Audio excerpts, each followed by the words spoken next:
Sorry sir.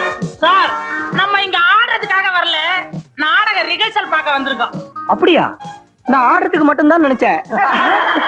சரி வாங்க, இனிமே ரிஹர்சல் ஆரம்பிக்காட்டி இவன் அழ ஆரம்பிச்சிருவான் போல இருக்கு. Come on. ராமு, உனக்கு எவ்வளவு இன்விடேஷன்ஸ் வேணும்? எனக்கா? எனக்கு எதுக்கு இன்விடேஷன்? ஏ, உங்க அண்ணனுக்கு அனுப்பலையா? அண்ணனா? அவர் எங்க இருப்பாரோ என்னமோ யாருக்கு தெரியும்? ஏ, அவர் அமெரிக்கால இருக்காரோ, லண்டன்ல இருக்காரோ, துபாய்ல இருக்காரோ யாருக்கு தெரியும்? ஆமா, உங்க அண்ணனுக்கு என்ன பிசினஸ்? ஒன்னா ரெண்டா? புதுசா 4 பெட்ரோல் கிணறு வாங்கணும் லாஸ்ட் டைம் வந்தப்போ என்கிட்ட சொல்லிட்டு இருந்தார். அநேகமா இந்த ட்ரிப் வாங்கியிருப்பார். Manju, you know something? ஒரு வாட்டி என்ன பார்க்க வரப்போ நியூயார்க் ஏர்போர்ட்ல டிக்கெட் வாங்க கொஞ்சம் லேட் ஆயிடுச்சு.